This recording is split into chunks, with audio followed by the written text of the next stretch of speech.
Kristu inkosi. uJesu Kristu inkosi. Ngiyanibingelela bangcwele egameni elihle lomfeni wethu uJesu. Ngibingelela baba umpostoli noma umpostoli nebandla lonke lenkosi uJesu. Ngiyambonga uJesu bazalwane. Angazi ukuthi ngingathini. Ngizofakaza ngenkosi uJesu eyangithoba. Yangifuna yaze yangithoba. Ngumama Khanyile, ukaMalevu, wakaKhanyile enquthu. Inkosi yomsini kusiza. Ngiyambonga uJesu bazalwane. Ngilokho engiyikho ngomusa wakhe. Yebo bazalwane angazi ngingathini.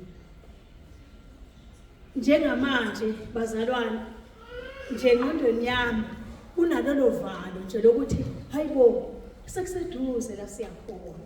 Ngihlale ngicwaninga ngibheka ngithi inkosi uJesu angifuni ukusala mhlaba ngcwele behlwithu. Hayi bazalwane angifuni ukuhlupheka ngapha ngiphinde kuhlupheke ngapha. Ngiyayicwala bazalwane.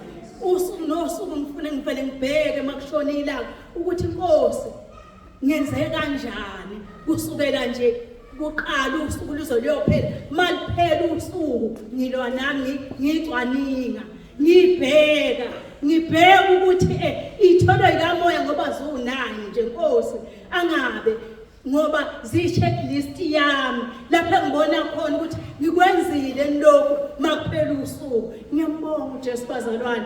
Ngizofakaza Thursday ubaba umpostoli waye ekhuluma wafakaza wathi ozofakaza ngizothola ubufakazi ngenxa ukuthi abagula ngangiphethe uyiqolo ngohlobo olumangasayo bazalwane.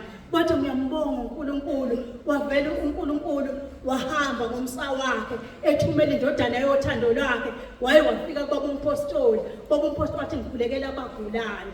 Ngezwe iqolo liphela same time ngithi ngizofakaza ngithi ngoba Thursday ngathi inkosi yami ngizokwenza njani ngoba ngizobona ngivele ngifaka ubufakazi Friday ngenze sokujabula ngisho ukuthi uNkulunkulu khona bazalwane ukuthi uyaphila yonke into ayishoyo isuka inesidingo. Inkosi yomsini kusise bangcwele ngithi hey angazi ukuthi ngavele ngabeka isandla la iqolo lingiphethe lokho ungavumi noma ngisukume ngithi sami ngizokwenza njani. Yavele kongena inkonzo ngayilalela ngathula kanti izokhulekela abagulayo ngaphila same time.